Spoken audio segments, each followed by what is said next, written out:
How is this game right here Call of Duty? If you had told me back in the early days of COD that I'd be executing people as the RX-78-2 Gundam in future Call of Duty games, I would have blocked you on MySpace. But here we are in 2024 playing as a Gundam in Call of Duty, and honestly, this is the COD update I never knew that I needed. The Season 4 update for Warzone just dropped, and it added a bunch of new content like 3 Gundam suit cosmetics, Gundam weapon blueprints, and yes, they absolutely found their target demographic right here, an FPS fan that also likes his old school anime. Let's talk about the wild evolution of COD.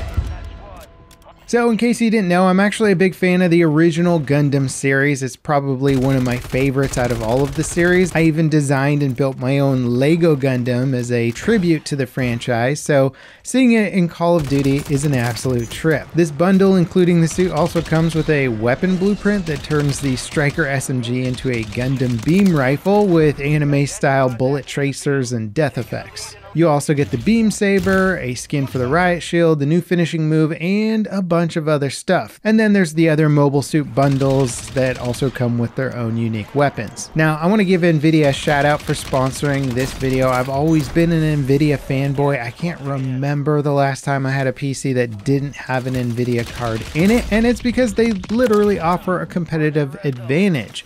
Reflex, which is now featured in a ton of games if you have a compatible Nvidia card, reduces your system latency. That means faster reaction times, and in my opinion, if you're gaming competitively, Reflex is simply a must. It can reduce your latency by over 25% in Warzone, and when you notice the difference, it's impossible to go back. And even if you're not hardcore competitive about it, just feeling a game that's more responsive is just a more enjoyable experience. They also make the feature crazy easy to use. Rather than digging through performance optimization guides, all you have to do is click this option in the settings menu. That's it. There's no downsides to having it on, and if you find that Warzone is running kind of CPU heavy, CPU bound, you can even enable Reflex Boost mode to automatically ramp up your power usage on demand, sacrificing a few FPS to further reduce that system latency. In my opinion, it is absolutely worth it. Plus, Nvidia Reflex is available to anyone with a GTX 900 series GPU or newer. Basically, if your grandpa gave you his old gaming PC, it would probably support Reflex. For more info about Reflex and Nvidia's other products, check out this link below, and once again, shout out to Nvidia for sponsoring this video. Now, when it comes to Warzone, I've found myself really enjoying Resurgence mode. I like the fast-paced, smaller map experience like Rebirth Island and Fortune's Keep. They keep the action focused and consistent with an emphasis on kills and map positions over the typical Battle Royale experience of looting, long travel times, and more camping. However, because those maps have reduced size, it can feel like you're playing the same situations more frequently than you would on the bigger Battle Royale sessions. So this time around, I was trying out the rotating Resurgence playlist to alternate between Rebirth Island, Vondel, and Fortune's Keep, and that was plenty to keep the mode feeling really fresh every single time. One of the craziest evolutions to this game, aside from the Gundam skins of course, are that it's just added so many different ways to play that it almost has a mode for just about everybody out there. Rather than trying to make one mode or one map cater to all types of players, Call of Duty's just like, why don't we just make modes that cater to all different types of players, and then everybody will have something to do.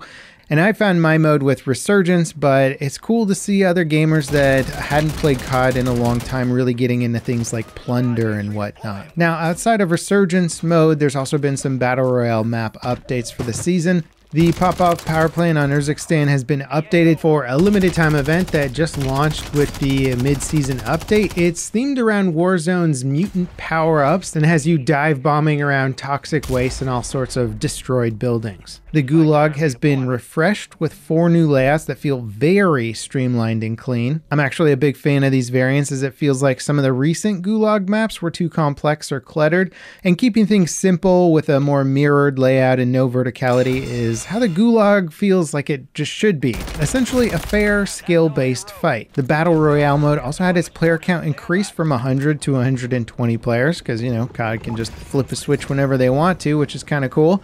But to compensate, they're also encouraging you to explore the updated underground bunkers. The first circle offers an extra minute of gameplay before closing down, so you have a little extra time to explore a little bit more. Now, of course, the highlight for me is getting to play Warzone as a Gundam. With how serious Battle Royale games tend to be when it comes to the actual combat, the idea of my enemy seeing a Gundam suit, barreling towards them with an SMG, downing them, and then slapping them out of existence with a beam saber, it just tickles me. It feeds my 80s and 90s anime fanboy nostalgia while also somehow fitting in perfectly with Warzone's other goofy cosmetics, like the Vault Dweller Fallout Collection, Press F to pay respects outfit, and whatever other crazy skins happen to be in the store. And while Call of Duty fully embracing pop culture with their skins and cosmetics might not be for everyone, to me COD has always been more of an arcadey game, and fully embracing it, especially with the Gundam skins now, just feels like it's right at home. The Striker blueprint that the RX-78 comes with is also pretty respectable. It's probably not as on meta as some of the custom builds, but in those close quarter fights it was absolutely downing people. And with all the balance tweaks to the ground loot recently, I've never had a problem finding a secondary assault rifle to fill out my kit's long range needs, and by mid-match I was always able to find a kit that I was happy with that could do lots of damage at most ranges and get me into the end game. And to be honest, and I know I've said this in past Warzone videos, but I really think the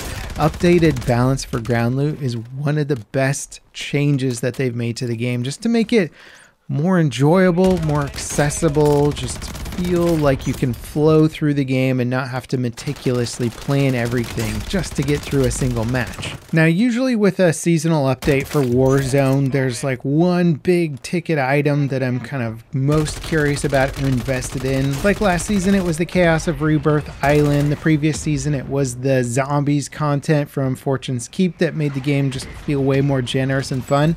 And this time around, there wasn't necessarily a single big ticket item to focus on for the seasonal update, but just the sheer depth of content now on offer in Warzone is just kind of impressive. And I mean, I say that as a casual fan who drops in from time to time, but still there's 3 fully realized smaller scale dedicated maps that fit into a playlist that all have perfect differences and strengths. Urzikstan finally feels like it got the player count back up to that crazy massive size. The new cosmetics are very much aligned with my interest this time around, and honestly the Gundam stuff just makes me want Activision to do a standalone Gundam spin-off or something. I mean, they've already done COD in space, now they have Gundams in COD, just combine the two and we're practically there. I'd be curious to know if there's any Gundam fans out there that did a double take on COD's latest cosmetic updates. Let me know in the comments, and again, a huge thank you to NVIDIA for sponsoring this video. As always guys, thank you so much for watching,